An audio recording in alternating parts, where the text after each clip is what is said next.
Hello student, आज हम देख रहे हैं क्लास 12th का फिजिक्स और इसमें हम देखेंगे चैप्टर नंबर 2 जो कि हमारा चल रहा था इलेक्ट्रोस्टैटिक पोटेंशियल एंड कैपेसिटेंस। तो इसका हमारा फर्स्ट लेक्चर हो चुका है। तो आज हम देखेंगे इसका सेकंड लेक्चर में क्या क्या है। तो देखिए, सबसे पहले हम इसमें देखते हैं कंडक्टर्स एंड इंसुलेटर्स क्या होते हैं। देखिए, हम जानते हैं 9th क्लास से ही हम जानते आ रहे हैं कि कंडक्टर्स और इंसुलेटर्स क्या होते हैं। तो यहाँ पर भी हम देख लेते हैं।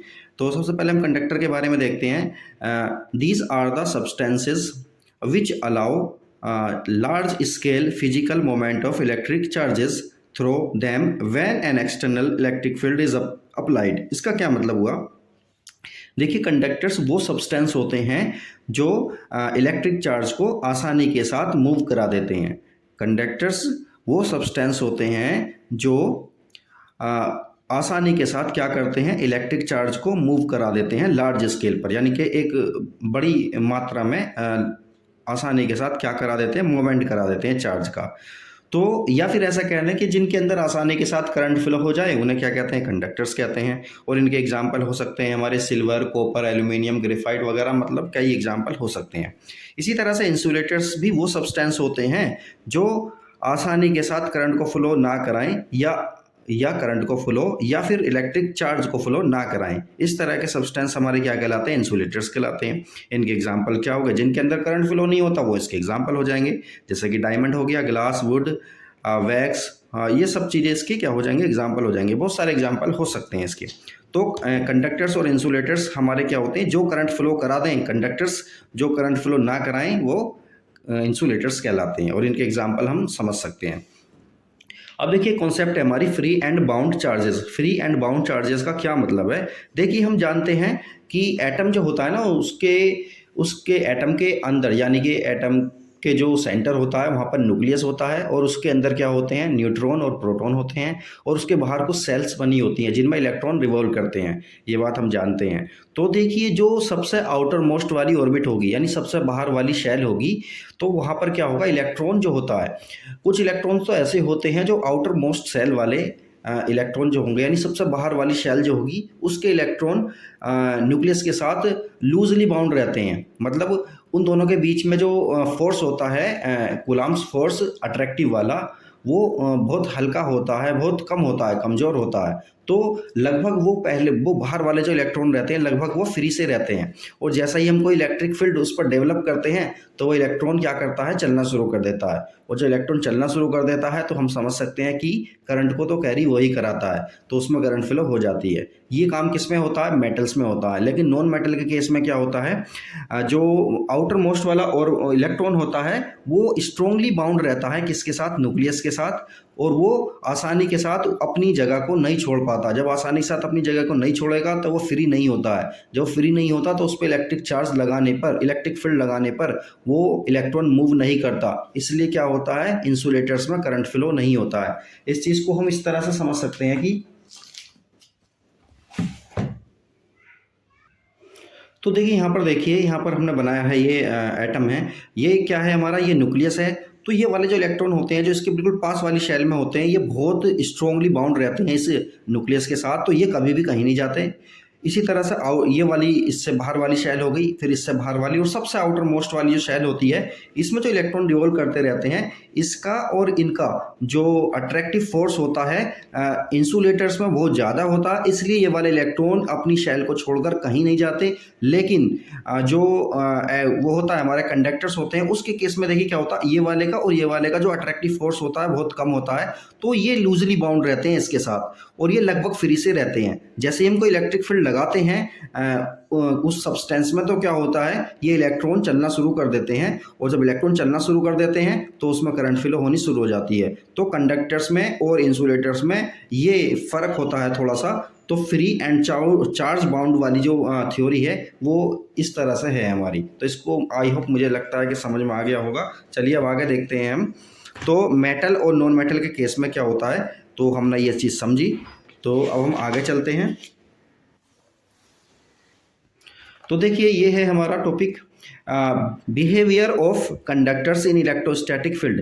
कंडक्टर्स का इलेक्ट्रोस्टैटिक फील्ड में क्या बिहेवियर है, या फिर इस बात को इस तरह समझ सकते हैं कि कंडक्टर को जब हम इलेक्ट्रिक फील्ड में रखते हैं तो क्या होता है, कंडक्टर को जब इलेक्ट्रिक फील्ड में रखेंगे तो क्या होगा, एक एक करके हम देखते हैं। सबसे पहली वाली प्रॉपर्टी इसकी है, net electrostatic field is zero in the interior of a conductor. Conductor के अंदर इलेक्ट्रिक फील्ड कितना होता है, जीरो होता है। ये बात हमने पिछले चैप्टर में भी पढ़ी थी कि कंडक्टर के अंदर इलेक्ट्रिक फील्ड जीरो होता है। क्यों होता है वो सब हम देखते हैं कैसे होता है। अब हम इंटरनली इस चीज़ को समझते हैं। तो देखिए, सपोज करिए ये हमारा एक कंडक्टर है और यहाँ पर जो है हमने क्या लगाया, यहाँ पर पॉजिटिव चार्ज लगाया, यहाँ पर नेगेटिव चार्ज लगाया। जब यहाँ पर पॉजिटिव चार्ज लगाएंगे, यहाँ पर नेगेटिव चार्ज लगाएंगे तो क्या होगा, इलेक्ट्रिक फील्ड हमारा डेवलप हो जाएगा पॉजिटिव से नेगेटिव की साइड, मतलब लेफ्ट से राइट साइड में हमारा ये एक्सटर्नल इलेक्ट्रिक फील्ड हमारा डेवलप हो गया है। तो ये ई एक्सटर्नल जो हमने लिखा हुआ है, ये क्या है, हमारा इलेक्ट्रिक फील्ड है एक्सटर्नल वाला। अब देखिए इसके अंदर, कंडक्टर के अंदर क्या है, कंडक्टर के अंदर हम जानते हैं कंडक्टर के अंदर इलेक्ट्रॉन जो फ्री रहते हैं। जब कंडक्टर के अंदर फ्री इलेक्ट्रॉन रहते हैं तो इलेक्ट्रॉन जो है हमारे मूव करना शुरू कर देंगे, कहाँ, नेगेटिव, इस वाली डायरेक्शन में, क्योंकि इलेक्ट्रॉन पर नेगेटिव चार्ज होता है और वो पॉजिटिव चार्ज की ओर को क्या करेंगे, अट्रैक्ट करेंगे। तो सारे जो इलेक्ट्रॉन होंगे हमारे इस पूरे इसके, वो कहाँ इकट्ठा होना शुरू हो जाएंगे, यहाँ इकट्ठा होना शुरू हो जाएंगे। जब यहाँ वो इलेक्ट्रॉन इकट्ठा होना शुरू हो जाएंगे तो यहाँ इलेक्ट्रॉनों की कमी हो जाएगी, तो यहाँ पर पॉजिटिव चार्ज आ जाएगा और यहाँ पर नेगेटिव चार्ज आ गया। अब ध्यान से देखिए, एक्सटर्नली हम बाहर में क्या देख रहे हैं, यहाँ पर पॉजिटिव चार्ज है, यहाँ पर नेगेटिव, लेकिन इंटरनली हमने कंडक्टर के अंदर देखा, यहाँ पर नेगेटिव चार्ज आ गया और यहाँ पर पॉजिटिव चार्ज आ गया। तो जब यहाँ पर पॉजिटिव चार्ज आ गया तो यहाँ पर भी क्या होगा, यहाँ पर भी एक इलेक्ट्रिक फील्ड इंड्यूस्ड वाला डेवलप हो जाएगा, मतलब इंटरनली एक इलेक्ट्रिक फील्ड डेवलप हो जाएगा जो कि बाहर वाले इलेक्ट्रिक फील्ड के अपोजिट होगा। तो ये काम कब तक होता रहेगा, इलेक्ट्रॉनों का चलना यहाँ से यहाँ तक, इलेक्ट्रॉनों का मोमेंट इधर से इधर कब तक होता रहेगा, जब तक कि ई एक्सटर्नल और ई इंड्यूस हमारे इक्वल ना हो जाते हों। और ये जब इलेक्ट्रिक फील्ड एक्सटर्नल वाला और इंड्यूस्ड इलेक्ट्रिक फील्ड हमारे इक्वल हो जाएंगे तो इस वाले में ये इलेक्ट्रॉनों का मोमेंट बंद हो जाएगा। इलेक्ट्रॉनों का मोमेंट बंद हो जाएगा तो यहाँ पर इलेक्ट्रिक फील्ड कितना हो जाएगा, हमारा जीरो हो जाएगा। तो इसलिए इलेक्ट्रिक फील्ड हमारा क्या होता है, कंडक्टर के अंदर जीरो होता है। ये बात हम समझे, तो इसे इस तरह से भी समझ सकते हैं। तो देखिए ये बना हुआ हमारा नेट इलेक्ट्रिक फील्ड ई कितना होगा हमारा, E external minus E inside the conductor will be कितना हो जाएगा, ये जीरो हो जाएगा। चलिए अब इसकी दूसरी कुछ चीज समझते हैं कि just outside the surface of a charge conductor electric field is normal to the surface. मतलब सरफेस किसके, जो चार्ज कंडक्टर है हमारा उसके सरफेस पर इलेक्ट्रिक फील्ड लाइंस जो होती हैं वो नॉर्मल होती हैं। वो पिछले वाले में भी हमने देखा था, यहाँ भी हम देख रहे हैं कि जो सरफेस होता है ना किसी भी कंडक्टर के सरफेस पर इलेक्ट्रिक फील्ड लाइंस कैसी होंगी, नॉर्मल होंगी, मतलब 90 डिग्री का एंगल बनाते हुए बाहर निकलेंगी। ऐसा है तो इसमें देखिए क्या होगा, अगर सपोज करिए वो नॉर्मल ना हो, मतलब वो नॉर्मल ना हो, मतलब 90 डिग्री का एंगल ना बनाए, तो क्या होगा, तो उस इलेक्ट्रिक फील्ड के हमारे दो कंपोनेंट हो जाएंगे। एक होगा मतलब वो जो है उसका टेंजेंशियल हो जाएगा और एक होगा 90 डिग्री पर होगा। तो उस केस में क्या होगा, जो टेंजेंशियल वाला कंपोनेंट होगा, इस चीज़ को भी देखिए इस तरह से समझते हैं, मैं बताता हूँ भी। तो देखिए इलेक्ट्रिक फील्ड हमारा कैसा होना चाहिए, नॉर्मल होना चाहिए। इस सरफेस से यानी कंडक्टर के सरफेस से इलेक्ट्रिक फील्ड निकलेगा तो वो कितना होना, कैसा होना चाहिए, नॉर्मल, मतलब वो 90 डिग्री का एंगल बनाते हुए निकलना चाहिए। लेकिन सपोज करो हमने मान लिया वो 90 डिग्री पर नहीं निकल रहा, वो किसी एंगल पर निकल रहा है। सपोज करिए वो ये वाला एंगल है हमारा, इस एंगल पर वो निकल रहा है। जब वो इस एंगल पर निकलेगा तो इसके दो कंपोनेंट हो जाएंगे, एक हो जाएगा E1 ये वाला कंपोनेंट जो कि टेंजेंशियल होगा इस सरफेस के, एक होगा E2 जो कि इसके 90 डिग्री पर होगा।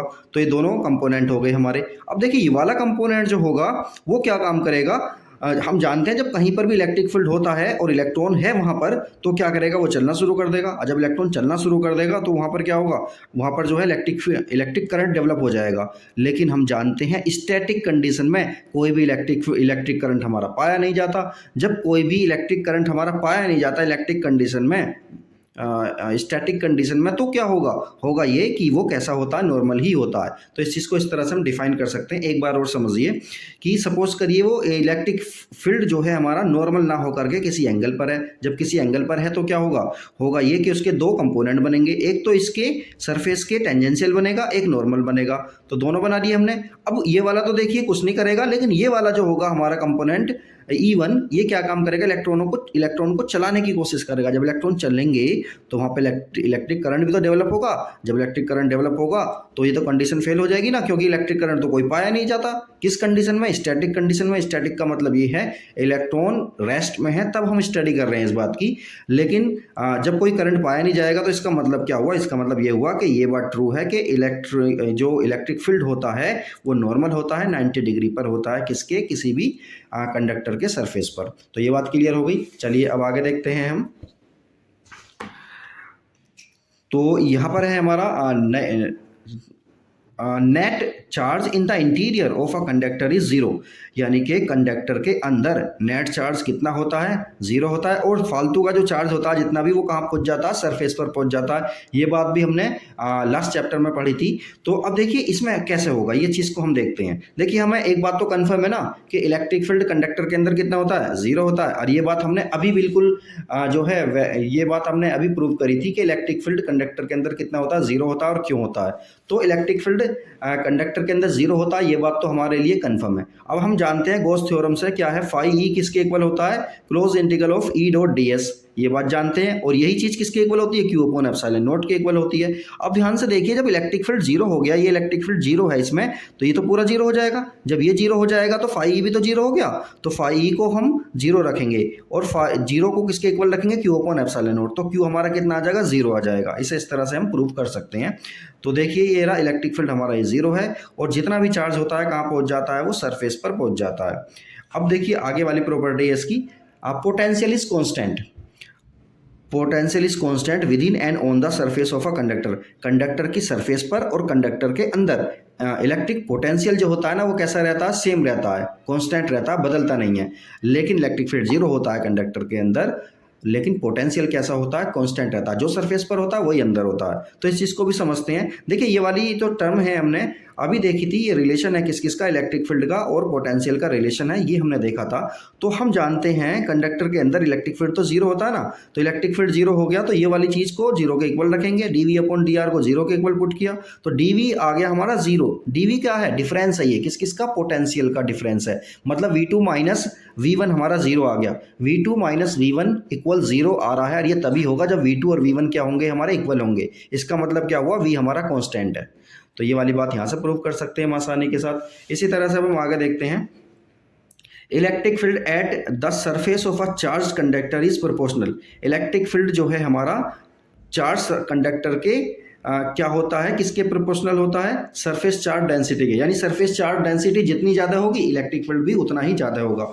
इस चीज़ को हम डायरेक्टली इस तरह से लिख सकते हैं, अगर प्रूव करना चाहें तो कर भी सकते हैं। तो ई इक्वल है हमारा सिग्मा अपॉन एप्सिलॉन नोट, तो ये वाले को हम इस तरह से लिख सकते हैं। नेक्स्ट है हमारा electric field is zero in the cavity of a hollow charge conductor. यानी इलेक्ट्रिक फील्ड जीरो होता है कहाँ पर?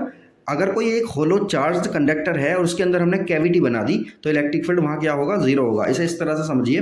तो देखिए ये हमारा एक कंडक्टर है और यहाँ पर हमने क्या बना दिया है कि यहाँ पर हमने कैविटी बना दी। कैविटी समझते हैं ना, खाली खाली जगह बना दी है हमने यहाँ पर, और यहाँ पर कोई चार्ज नहीं है। तो क्या होगा? इलेक्ट्रिक फील्ड तो यहाँ पर जीरो होगा ना। हमने यहाँ पर एक गॉसियन सरफेस बनाया तो इलेक्ट्रिक फील्ड यहाँ कितना होगा? जीरो, लेकिन वी हमारा कांस्टेंट रहेगा। तो क्या होगा? हमारा इलेक्ट्रिक फील्ड इसके अंदर जीरो होता है, क्योंकि सारा का सारा चार्ज कहाँ पहुँच जाता है? सरफेस पर पहुँच जाता है, तो वो जीरो हो जाएगा। ठीक है, ये हो गया हमारा। अब हम बात करते हैं इलेक्ट्रोस्टैटिक शील्डिंग। इलेक्ट्रोस्टैटिक शील्डिंग क्या होती है? The phenomena of making a region free from any electric field. यानी कि किसी रीजन को फ्री बनाना, किससे? इलेक्ट्रिक फील्ड से। यानी कि किसी रीजन में जब इलेक्ट्रिक फील्ड नहीं होता तो उसको हम क्या कहेंगे? इलेक्ट्रोस्टैटिक शील्डिंग कहेंगे। It is based on the fact that electric field vanishes inside the cavity of a hollow conductor. ये इस बेस पर काम करेगा। किस बेस पर? जैसा कि हमने अभी देखा कि कैविटी के अंदर क्या होता है? इलेक्ट्रिक फील्ड जीरो होता है। ठीक है, तो इस बेस पर ये काम करता है और ये बहुत ज़्यादा इंपॉर्टेंट है। इसकी एप्लीकेशन देख लेते हैं। जब कभी थंडरस्टॉर्म होता है, मतलब बिजली जो है चमकती है, जब मौसम खराब होता है, तो हमें बाहर खड़ा होने की जगह कहाँ खड़ा होना चाहिए? अपनी गाड़ी के अंदर बैठना चाहिए। इससे क्या होता है? गाड़ी जो है ना, एक अंदर की साइड में इलेक्ट्रिक फील्ड को जीरो कर देती है। जब इलेक्ट्रिक फील्ड अंदर जीरो हो जाएगा तो उसका, अगर हमारे ऊपर बिजली गिरती है तो उस पर बहुत कम असर होगा। और भी इसके बहुत सारे जो है यूजेस हैं, एप्लीकेशंस हैं, तो इन्हें हम पढ़ सकते हैं। चलिए अब आगे देखते हैं हम।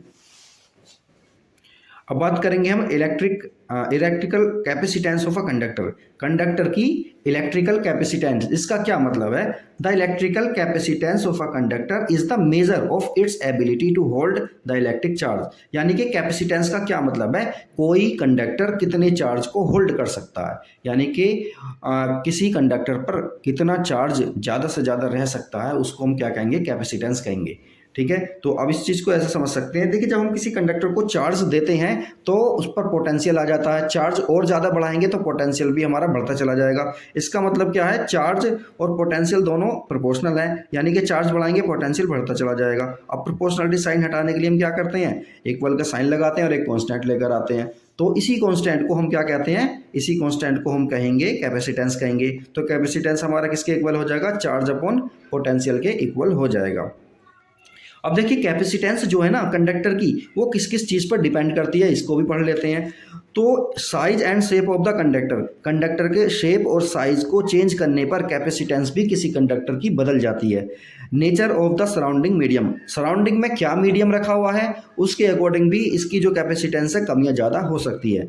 Presence of other conductors in its neighbourhood, उसके नेबरहुड में कोई कंडक्टर तो नहीं है। अगर कंडक्टर है तो उसकी कैपेसिटेंस पर जो है फ़र्क पड़ेगा इस बात का। अब चलिए, अब हम देखते हैं कि कैपेसिटेंस जो होता है, कैपेसिटेंस की यूनिट क्या होती है। तो कैपेसिटेंस की जो यूनिट होती है ना, वो होती है फैरड, FARAD, फैरड, और इसे कैपिटल F से रिप्रेजेंट करते हैं। और ये जो फैरड यूनिट दी गई है, एक साइंटिस्ट थे माइकल फैराडे, उनके नाम पर ये दी गई है, उनके ऑनर में दी गई है ये फैरड। लेकिन फैरड जो होती है ना, एक बहुत बड़ी क्वांटिटी होती है, तो इसलिए हम क्या करते हैं? छोटी क्वांटिटी को यूज़ करते हैं। 1 milli farad, 10⁻³ farad, 1 micro farad, 1 pico farad, इस तरह की चीज़ों को हम इस्तेमाल करते हैं। तो ये डायमेंशन वगैरह भी हम इसकी देख सकते हैं। 12th में डायमेंशन का इतना रोल नहीं होता है, तो देख सकते हैं अगर चाहें तो। अब हम देखते हैं इसमें capacitance of an isolated spherical capacitor. Isolated का क्या मतलब है? एक अकेला कैपेसिटर रखा हुआ है जिसके नेबरहुड में कुछ भी नहीं है, मतलब नेबरहुड में क्या है? कोई भी कंडक्टर नहीं है। तो उसकी कैपेसिटेंस हमारी कितनी होगी? तो सपोज करिए हमने उसे चार्ज दिया कंडक्टर को Q। जब उस कंडक्टर को चार्ज Q देंगे तो चार्ज कहाँ चला जाएगा? उसकी सरफेस पर चला जाएगा। और जो है हमारा इसकी रेडियस हमने मान लिया कैपिटल R है, और इसका जो सेंटर है वो O है। तो देखिए, इस पर एक पोटेंशियल डिफरेंस यानी पोटेंशियल आ जाएगा इसके ऊपर, ऐसा समझिए। इसके ऊपर क्या आएगा? पोटेंशियल हो जाएगा। इसका पोटेंशियल कितना होगा? इसका पोटेंशियल होगा हमारा R डिस्टेंस, इसकी सरफेस पर इसका पोटेंशियल हो जाएगा V = 1/4πε0 Q/R। ये बात तो हम जानते हैं, ये हमने पहले देख चुके हैं। तो अब हम इसकी कैपेसिटेंस कैसे निकालेंगे? कैपेसिटेंस का फॉर्मूला क्या होता है? C = होता है Q/V। तो ये वाले फॉर्मूले को अप्लाई करेंगे, यहाँ से V की वैल्यू को पुट कर देंगे, तो फाइनली कितना आ जाएगा? C = हो गया हमारा 4πε0 × R। 4πε0 × R, ये इसकी कैपेसिटेंस हो गई, किसकी? इस वाले कंडक्टर की।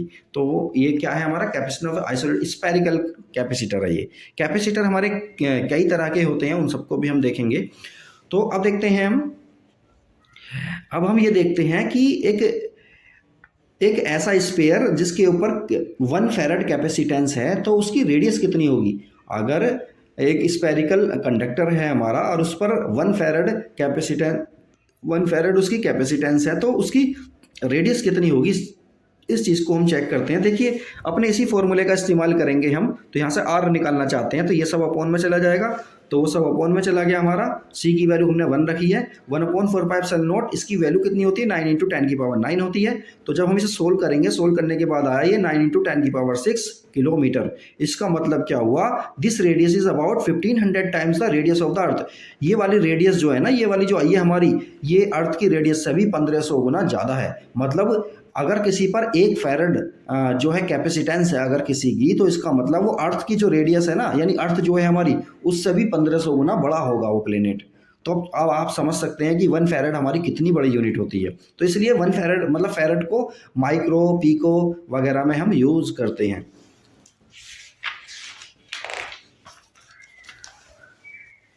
चलिए, अब ये देखते हैं हम capacitance of a capacitor and its principle. मतलब हम कैपेसिटेंस कॉन्सेप्ट को फाइंड आउट कर रहे हैं, कॉन्सेप्ट देख रहे हैं हम किसकी?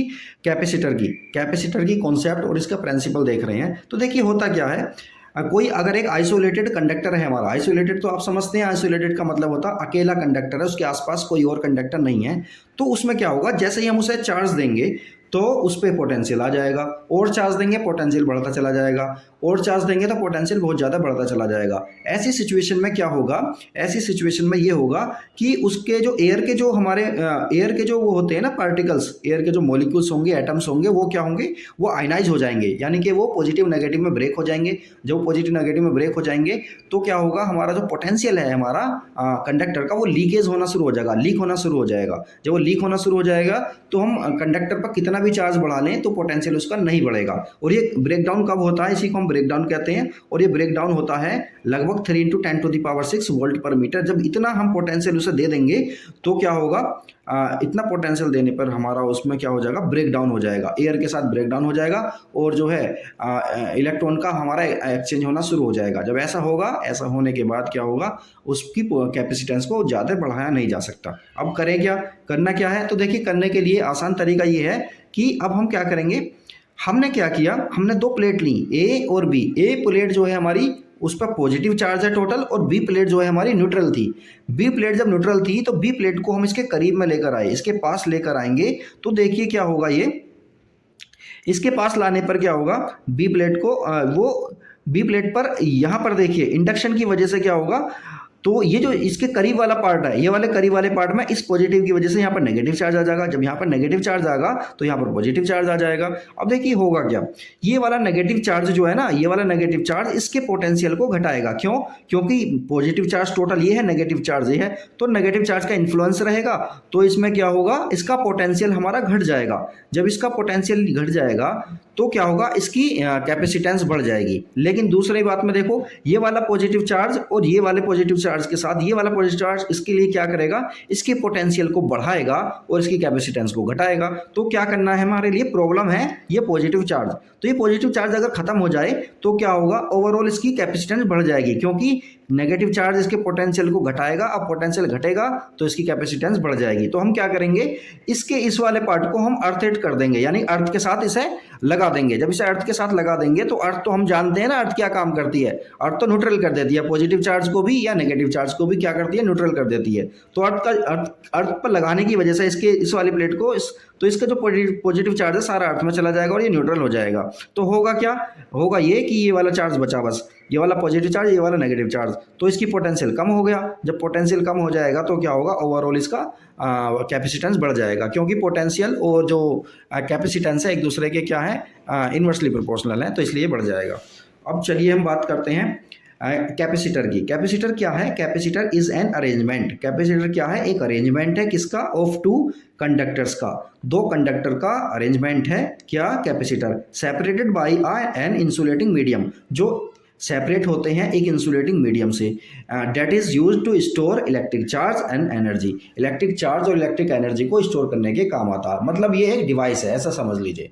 क्या है ये, कैपेसिटर एक डिवाइस है या एक अरेंजमेंट है जिसमें हम 2 कंडक्टर को लेते हैं और पैरेलल लगा देते हैं, सेपरेटेड होते हैं किससे, बाय एन इंसुलेटिंग मीडियम, यानी उनके बीच में एक सेपरेशन होता है और वो मीडियम होता है इंसुलेटिंग, ठीक है। तो कैपेसिटर को हम किस तरह से रिप्रेजेंट करेंगे, कैपेसिटर को इस तरह से, ये 2 प्लेट हमने लगा दी हैं, पैरेलल प्लेट होती हैं, इनको हम लगा देंगे तो इस तरह से हम इसको रिप्रेजेंट करते हैं।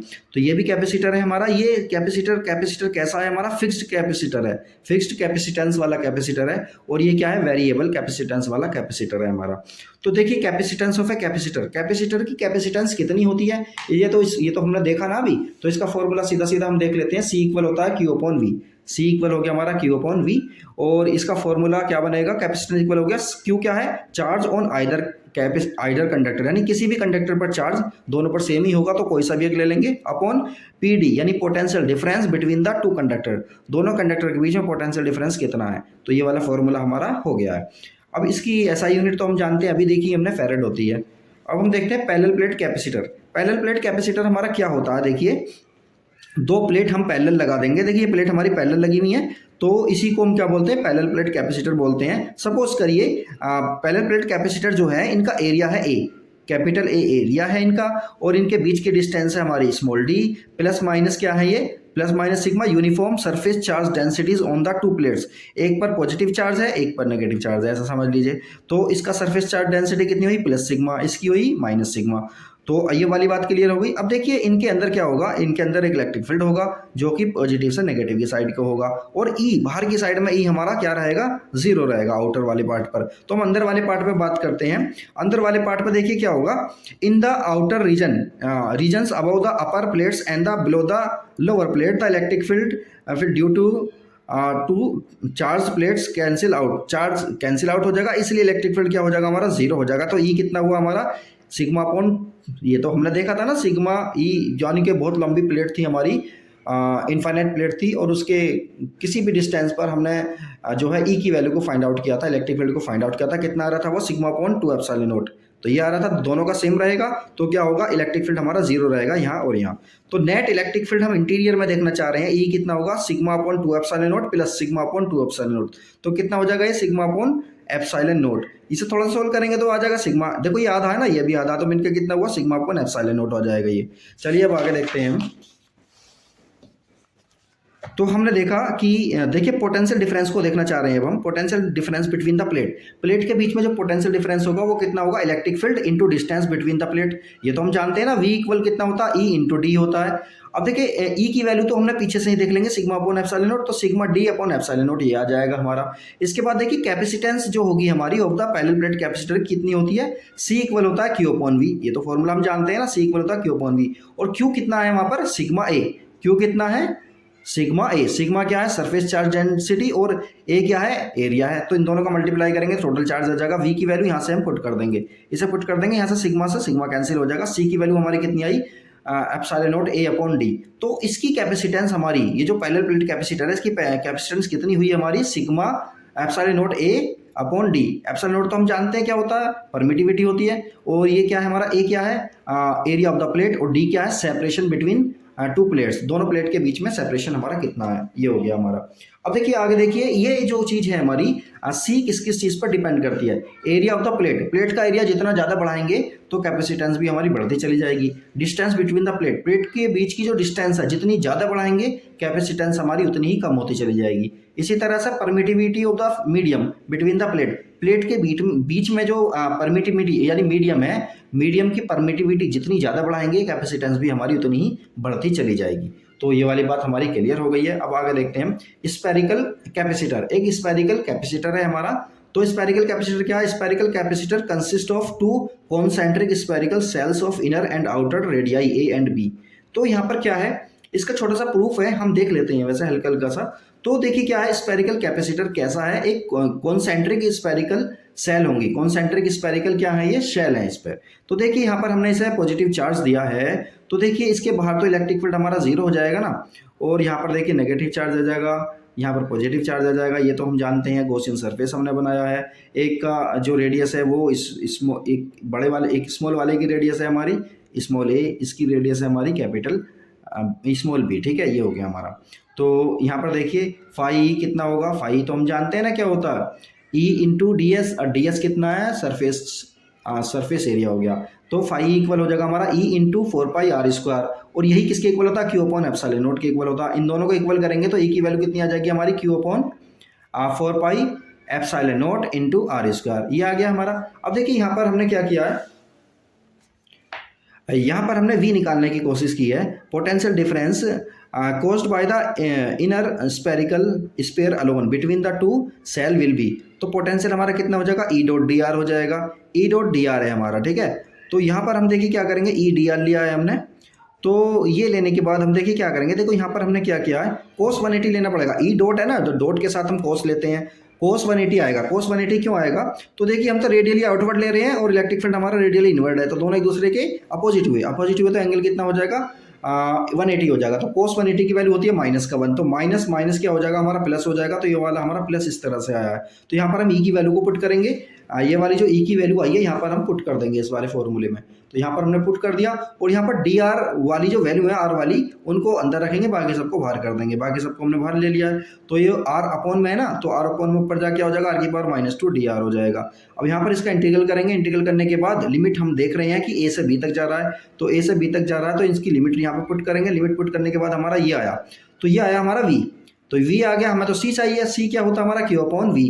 तो हम क्या करेंगे, इनकी वैल्यू को यानी कि वी की वैल्यू को यहाँ से पुट कर देंगे। वी की वैल्यू को देखिए, ध्यान से, ये v की वैल्यू है हमारी टोटल, इसको यहाँ पर जब हम पुट करेंगे तो q से q कैंसिल हो जाएगा और ये फाइनली हमारा c की वैल्यू कितनी आ गई 4 pi epsilon naught ab upon b minus A. ये किसके लिए है हमारा स्पेरिकल कैपेसिटर के लिए कैपेसिटेंस हमारी कितनी आ गई है, ये आ गई हमारी कैपेसिटेंस। इसी तरह से देखिए सिलिंड्रिकल कैपेसिटर है, इसके लिए भी हम देख लेते हैं सिलिंड्रिकल कैपेसिटर। इसमें भी हमने क्या बनाया, कॉन्सेंट्रिक वाला बनाया, कोएक्सियल वाला। तो देखिए ये हो गया हमारा ये स्मॉल ए जो है हमारी छोटे वाले की रेडियस है और ये बड़े वाले की रेडियस है हमारी स्मॉल बी, और फाई ई कितना होता है क्यू अपॉन एप्सिलॉन नॉट, ये सब हम जानते हैं। तो देखिए इसको किस तरह से निकालेंगे हम, E इंटू 2πRL। 2πRL क्या है, 2πRH होता है, मतलब 2πRH मतलब कर्व सरफेस एरिया कितना होता है इसका सिलेंडर का, 2πRH होता है। आर एच की जगह यहाँ पर हम क्या ले रहे हैं, एल ले रहे हैं, क्योंकि यहाँ पर हमने लेंथ ली है हाइट की जगह, ठीक है। तो वो तो सेम बात हो गई। और ये हो गया Q upon epsilon not. Q कितना है इस पर, लैम्डा इंटू एल। लैम्डा क्या है, लीनियर चार्ज डेंसिटी, और इंटू लैम्डा, ये एल हो गया। एल क्या है, टोटल लेंथ, तो टोटल चार्ज आ जाएगा ये। तो यहाँ से हमने क्या किया, एल से एल कैंसिल हो गया, यहाँ से आ गया हमारा ई आने के बाद हम यहाँ से फिर पोटेंशियल निकालेंगे ए से बी तक, बिल्कुल सेम वही प्रोसेस है पूरा का पूरा। तो फाइनली हमारा 1/r आया। 1/r जो आएगा हमारा लॉग की फॉर्म में आएगा। 1/r का इंटीग्रल क्या होगा, लॉग आर हो जाएगा, लॉग आर। और इसमें जो है हम क्या करेंगे, लिमिट पुट करेंगे, ए और बी दोनों लिमिट हमने पुट करी है, तो ये आ गया हमारा। फाइनली हमारा वी आ गया ये वाला। जब वी आ जाएगा तो हमें तो सी निकालना है, तो सी कितना होता है, क्यू अपॉन वी। तो वी की वैल्यू वहाँ से पुट कर देंगे, लैम्डा से लैम्डा कैंसिल हो जाएगा। फाइनली हमारा क्या आ गया, सी इक्वल आ गया हमारा 2 pi epsilon naught L upon log L N L B upon A. तो देखिए यहाँ पर जो सिलिंड्रिकल कैपेसिटर है ये वाला, इसकी कैपेसिटेंस हमारी कितनी आती है, ये आती है। तो फाइनली ये हमारा हो गया है। अब हम आगे देखते हैं।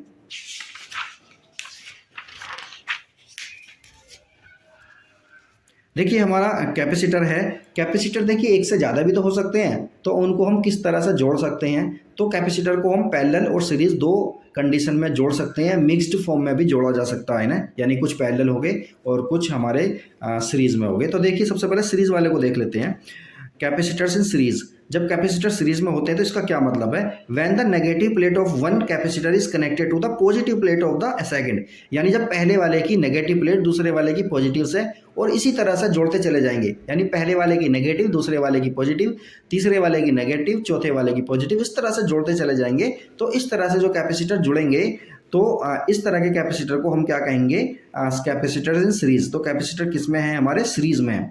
तो देखिए अब आगे चलते हैं, इसमें देखते हैं कि इसके लिए क्या बनेगा फॉर्मूला। तो देखिए ये पहला कैपेसिटर हो गया C1, ये दूसरा, ये तीसरा हो गया कैपेसिटर। तो देखिए इस पर यहाँ पर पॉजिटिव चार्ज है, plus Q minus Q plus Q minus Q, इस तरह से इस पर चार्ज है। इसका जो पोटेंशियल हो गया V1 V2 V3 हो जाएगा। तो देखिए पहले वाले की नेगेटिव प्लेट दूसरे वाले की पॉजिटिव प्लेट से जोड़ दी है, दूसरे वाले की नेगेटिव प्लेट तीसरे वाले की पॉजिटिव से जोड़ दिया, इस तरह से हमने जोड़ दिया। और यहाँ पर टोटल जो पोटेंशियल है वो V है। तो देखिए अब इसमें क्या होगा, तो V1 हम निकालना चाहते हैं। V1 कैसे निकलेगा हमारा, V1 होता है Q अपॉन C1। तो इस पर चार्ज तो Q है ना, तो Q अपॉन C1 आ जाएगा। इसी तरह से V2 निकालेंगे हम, V2 कितना आ जाएगा, Q अपॉन C2। इसी तरह से V3 निकाल लेंगे, तो ये सारे के सारे हमारे तीनों आ गए।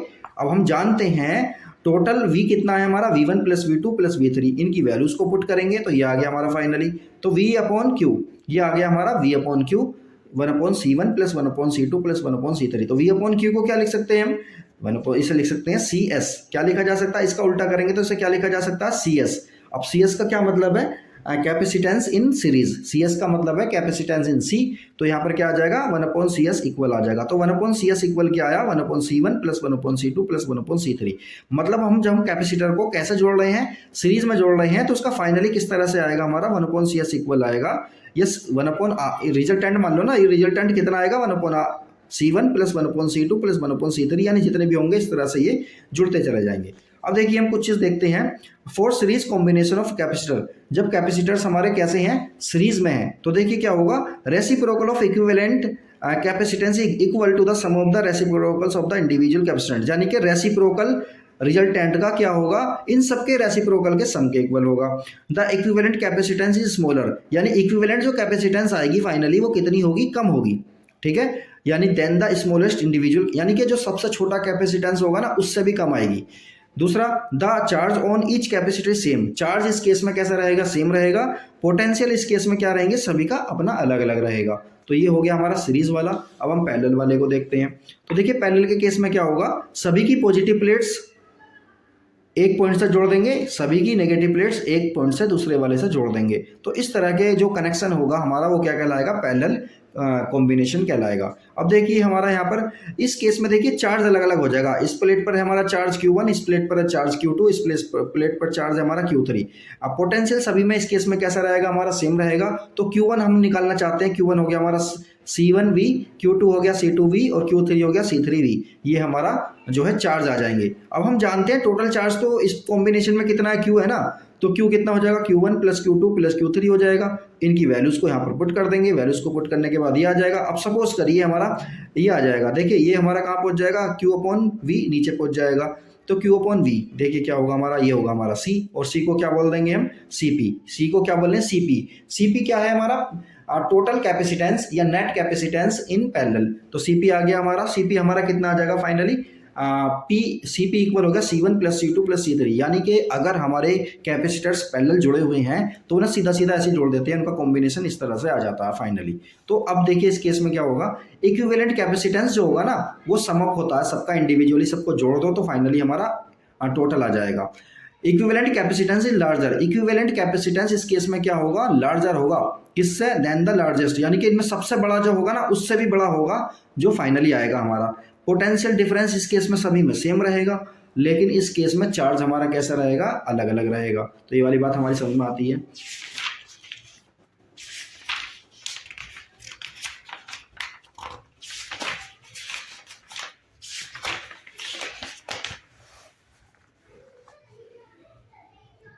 चलिए अब बात करेंगे energy stored in a capacitor.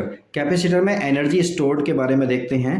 तो देखिए क्या होगा, the work done in charging the capacitor stored as its electrical potential energy. इसका क्या मतलब हुआ, देखिए इसका मतलब ये हो रहा है, expression for energy stored in a capacitor. Capacitor में जो एनर्जी स्टोर्ड होगी उसका हमें एक्सप्रेशन बनाना है, यानी कि उसका डेरिवेशन करना है। तो इस चीज़ को ऐसे समझिए, देखिए ये हमारी एक प्लेट है, दोनों प्लेट हमारी स्टार्टिंग में कैसी थी, न्यूट्रल थी। तो हमने क्या किया, इसका पॉजिटिव चार्ज उठाकर हमने यहाँ रखना शुरू कर दिया। इस पर पॉजिटिव चार्ज उठाकर यहाँ रख रहे हैं, इस पर पॉजिटिव चार्ज उठाकर यहाँ रख रहे हैं। तो क्या होगा, इस पर पॉजिटिव चार्ज आता चला जाएगा और इस पर नेगेटिव चार्ज आता चला जाएगा। ठीक है, तो इसमें देखिए केस में क्या होगा हमारा,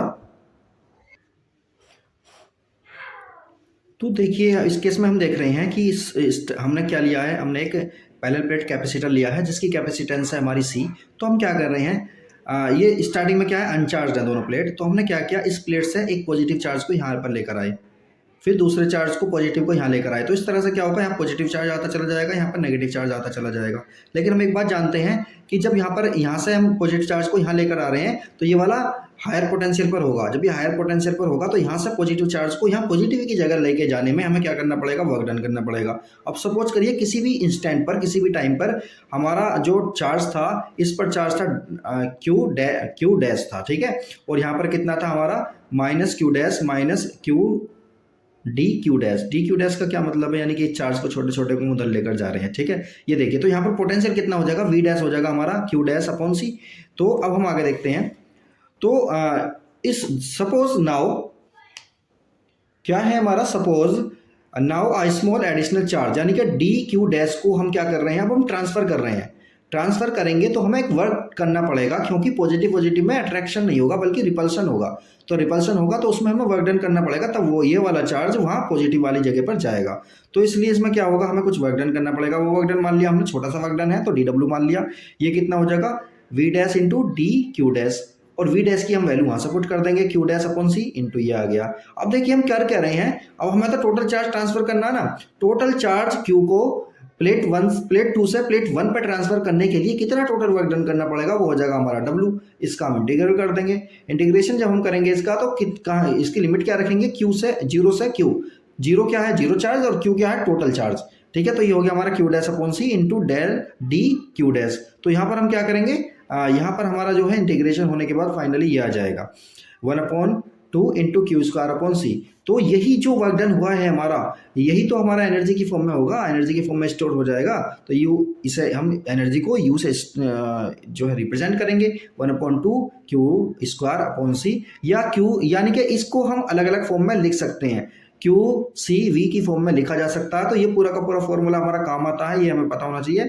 तो फॉर्मूला बनेगा हमारा 1/2 into Q square upon C equal 1/2 C V square into equal 1/2 Q V. ये तीनों फॉर्म है हमारी, तीनों फॉर्म हमारी बहुत काम आती है। अब आगे देखिए, energy stored in series combination. Series combination में जो एनर्जी स्टोर्ड होगी उसका फॉर्मूला है हमारा टोटल ये वाला फॉर्मूला हो जाएगा, U equal U1 plus U2 plus U3 total इस तरह से आ जाएगा। इसी तरह से देखिए, energy stored in parallel combination of a capacitor. Parallel combination में हमारा फॉर्मूला यही आता है।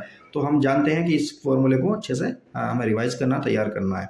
अब देखिए, हम आगे देख रहे हैं कि energy density of an electric field. Electric field की एनर्जी डेंसिटी क्या होती है, तो इस चीज़ को हम देखते हैं। ठीक है, तो देखिए, energy density of an electric field, इसका क्या मतलब है। जब हम किसी कैपेसिटर को चार्ज करते हैं तो वहाँ क्या होता है, इलेक्ट्रिक फील्ड डेवलप हो जाता है। इसका मतलब क्या है, जब हम वर्क करते हैं किसी प्रोसेस के थ्रू किसी कैपेसिटर को चार्ज करने में, तो क्या होगा, वहाँ पर इलेक्ट्रिक फील्ड डेवलप हो जाता है। इस चीज़ को हम देखते हैं। तो सपोज करिए हमारा पैरेलल प्लेट कैपेसिटर है, तो उसकी कैपेसिटेंस कितनी होती है, epsilon naught A upon D, ये हमने अभी देखा था। सपोज करिए सिग्मा क्या है, उसकी सरफेस चार्ज डेंसिटी है, तब ई की वैल्यू कितनी होगी हमारी, सिग्मा अपॉन एप्सिलॉन नॉट। तो यहाँ से हम सिग्मा निकालेंगे, एप्सिलॉन नॉट इंटू ई, ये तो हम जानते हैं। इसके बाद देखिए, चार्ज ऑन आइदर प्लेट, किसी भी चार्ज प्लेट पर चार्ज कितना होगा, दोनों पर चार्ज सेम होगा ना, तो क्यू इक्वल होगा सिग्मा इंटू ए। तो सिग्मा की वैल्यू यहाँ से यहाँ पुट कर देंगे, क्यू आ गया हमारा टोटल ये। अब हम एक बात जानते हैं, एनर्जी स्टोर्ड इन कैपेसिटर का फॉर्मूला हमने अभी देखा 1/2 क्यू स्क्वायर अपॉन सी। तो यहाँ पे हम क्यू की वैल्यू को पुट कर देंगे, तो फाइनली और सी की वैल्यू को हम यहाँ से पुट कर देंगे। ये जो आया हमारा, दोनों को पुट करने के बाद फाइनली हमारा यू की जो वैल्यू आई है हमारी, ये आई है 1/2 epsilon not E square A D. A D क्या है हमारा, वॉल्यूम बन जाएगा उस कैपेसिटर का। तो देखिए, एनर्जी डेंसिटी क्या होती है, energy stored per unit volume. Energy stored per unit volume, यानी अगर इसके वॉल्यूम से इसे डिवाइड कर दें तो क्या बन जाएगा, ये एनर्जी डेंसिटी बन जाएगी। Energy stored per unit volume और एनर्जी डेंसिटी, यानी कि energy stored per unit volume that is called energy density. और ये क्या होता है, स्मॉल यू से इसे रिप्रेजेंट करते हैं, ये है हमारी एनर्जी डेंसिटी। तो देखिए, अब हम आगे देखते हैं, अपना टॉपिक है रीडिस्ट्रीब्यूशन ऑफ चार्जेस। चार्जेस का रीडिस्ट्रीब्यूशन क्या कहलाता है हमारा, इसको देखते हैं। देखिए, इसका डेरिवेशन काफ़ी बड़ा है, तो इसके लिए हम बाद में बात करेंगे। पहले हम यहाँ इसका देख लेते हैं, रीडिस्ट्रीब्यूशन ऑफ चार्जेस का क्या मतलब है। Consider two insulated conductors A और B of capacitance C1 and C2 carrying charges Q1 and Q2 respectively. Let V1 and V2 be their respective potential. इन दोनों के क्या है, ये पोटेंशियल हो गए हमारे। तो देखिए, इससे यहाँ पर हम चार्ज को डिस्ट्रीब्यूट करेंगे, तो वो सब हम देखेंगे। इसका फाइनली देख लेते हैं, Q1 dash upon Q2 dash हो गया हमारा C1 अपॉन C2 आ जाएगा। और इसमें एनर्जी का लॉस जो होगा, रीडिस्ट्रीब्यूशन में एनर्जी का लॉस जो होगा, उसका फाइनल फॉर्मूला हम देख लेते हैं क्या होगा। तो ये फाइनल फॉर्मूला हमारा बन गया है एनर्जी का, 1/2 C1 C2 ब्रैकेट में V1 माइनस V2 का whole square upon C1 plus C2, ये इसका फाइनली बन जाएगा। चलिए, अब हम आगे देखते हैं, इसके बारे में बाद में बात करेंगे। अब हम बात करेंगे, देखिए, डाइलेक्ट्रिक्स के बारे में। डाइलेक्ट्रिक्स क्या होते हैं, ये हमें पता होना चाहिए। तो डाइलेक्ट्रिक के बारे में बात करेंगे। देखिए, a dielectric is a substance. Dielectric एक सब्सटेंस होता है विच डज नॉट अलाउ, जो अलाउ नहीं करता फ्लो ऑफ चार्ज, जो चार्ज के फ्लो को अलाउ नहीं करता through it, but permit them to exert electrostatic forces on one another through it. यानी कि डाइलेक्ट्रिक एक क्या होता है, एक ऐसा सब्सटेंस होता है जो चार्ज को तो अलाउ नहीं करता है, लेकिन इलेक्ट्रोस्टैटिक फोर्स उसके अंदर डेवलप हो जाता है। A dielectric is essentially an insulator. Dielectric essentially एक इंसुलेटर ही होता है, विच कैन बी पोलराइज्ड, जो पोलराइज हो जाता है, कब, through small localise displacement of its charges. यानी कि इसके चार्जेस का थोड़ा बहुत जो है क्या हो जाना, लोकलाइज हो जाने की वजह से क्या होता है, ये पोलराइज हो जाता है थोड़ा सा। एग्जाम्पल है इसके glass, wax, water, air, would, rubber, ये सब क्या है हमारे, ये डाइलेक्ट्रिक्स ही होते हैं। ठीक है, अब आगे देखते हैं हम डाइलेक्ट्रिक्स के बारे में। Difference in the behaviour of a conductor and A dielectric. Conductor और डाइलेक्ट्रिक का क्या बिहेवियर होता है एक्सटर्नल इलेक्ट्रिक फील्ड में। तो सबसे पहले हम कंडक्टर के बारे में देखेंगे। कंडक्टर के बारे में जो हम देखते हैं, हमने देखा था कि क्या होगा, देखिए, अगर यहाँ पर इलेक्ट्रिक फील्ड है एक्सटर्नल वाला, और क्या होता है, इसके जो इलेक्ट्रॉन्स होंगे वो यहाँ इकट्ठा होना शुरू हो जाएंगे, पॉजिटिव चार्ज यहाँ बनता चला जाएगा, तो इसके अंदर भी एक इलेक्ट्रिक फील्ड डेवलप हो जाएगा। और जो दोनों के दोनों क्या होंगे, इलेक्ट्रिक फील्ड एक्सटर्नल और इंटरनल वाला जब तक इक्वल ना हो जाते हैं, तब तक क्या होता है, ये हमारा इलेक्ट्रॉन का इधर से उधर जाना रुकता नहीं है। तो क्या होगा, इसके अंदर इलेक्ट्रिक फील्ड कितना होता है हमारा, 0 होता है। लेकिन इस केस में देखिए क्या होता है, डाइलेक्ट्रिक के केस में यहाँ पे इलेक्ट्रिक फील्ड लगा हुआ, इलेक्ट्रॉन यहाँ से यहाँ जाएंगे जरूर, लेकिन ये रुक जाते हैं और इसलिए क्या होता है, यहाँ का इलेक्ट्रिक फील्ड अंदर वाला और बाहर का इलेक्ट्रिक फील्ड में डिफरेंस होता है, ऐसा नहीं है, इलेक्ट्रिक फील्ड इसके अंदर कुछ ना कुछ हमारा रह जाता है। तो देखिए polar and non polar dielectric के बारे में बात करेंगे।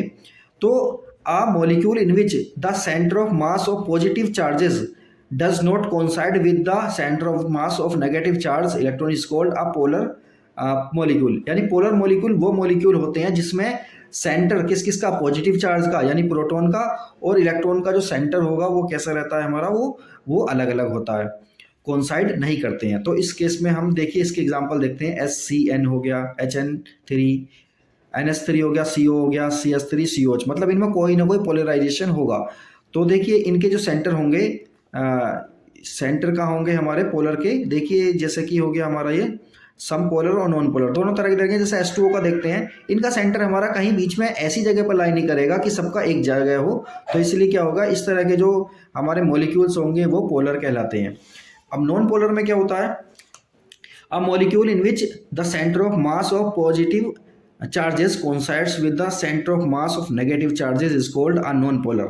नॉन पोलर के केस में क्या होता है, सेंटर ऑफ मास किस किस का, पॉजिटिव का और नेगेटिव का सेम जगह पर कोइंसाइड करता है। जैसे H2 हो गया, N2, O2, CO2 वगैरह ये सारे हो गए। जैसे यहाँ देखिए H2 में क्या होगा, सेंटर दोनों का यहीं बीच में लाई करेगा, तो ये नॉन पोलर हो जाएगा। CO2 के केस में भी ऐसे ही होगा, या और केसेस में भी ऐसा हो जाएगा।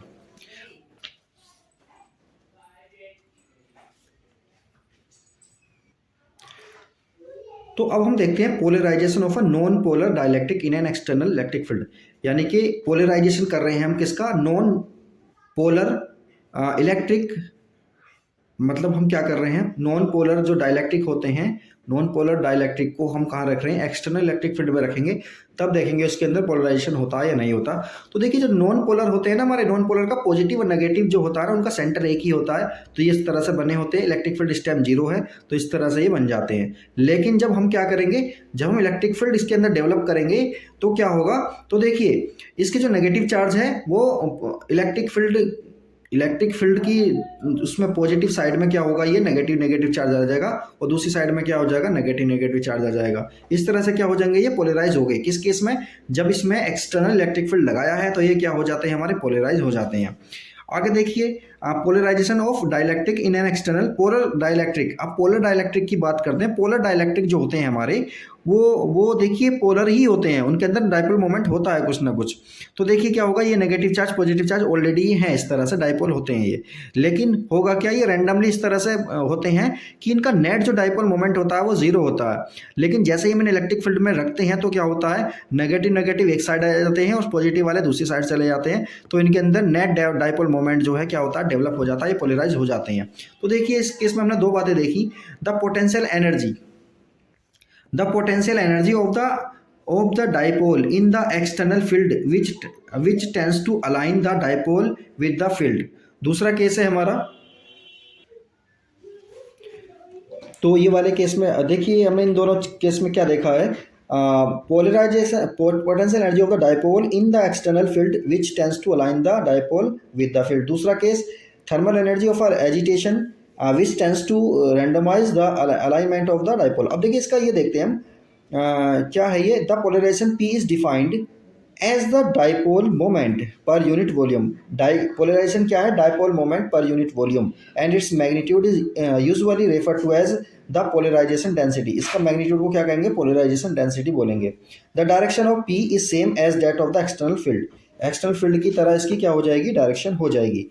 अब हम देखते हैं ये reduction of electric field by the polarisation of a dielectric के अंदर जो इलेक्ट्रिक फील्ड है उसका रिडक्शन कैसे होता है। तो देखिए यहाँ पे पॉजिटिव चार्ज है या नेगेटिव चार्ज है, उसके बीच में हमने क्या रख दिया, डाइलेक्ट्रिक स्लैब रख दी है। तो जब डाइलेक्ट्रिक स्लैब रख देंगे इसके अंदर तो देखिए होगा क्या, ये जो है हमारे डाइलेक्ट्रिक किस तरह से हो जाएंगे, पॉजिटिव नेगेटिव में ब्रेक हो जाएंगे। पॉजिटिव नेगेटिव में ब्रेक होंगे तो देखिए क्या होगा, ये वाला इसको न्यूट्रलाइज करेगा, ये वाला इसको न्यूट्रलाइज करेगा, तो ओवरऑल यहाँ पर तो इलेक्ट्रिक फील्ड हमारा कितना हो जाएगा, 0 हो जाएगा।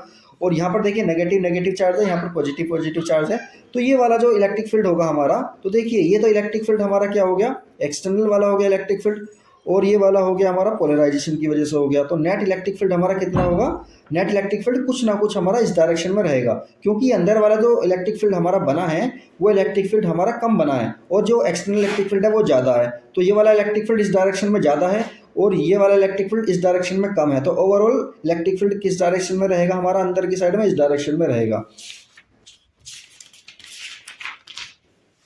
तो ये चीज़ हमने देखी, और इस चीज़ को हम देखिए इस तरह से डिफाइन करेंगे कि जो है हमारा रिलेटिव परमिटिविटी, इसको हम लिखेंगे relative permittivity, the ratio of original electric field and the reduced electric field. Reduced electric field हमारा कितना आएगा, ई नोट माइनस ई पी।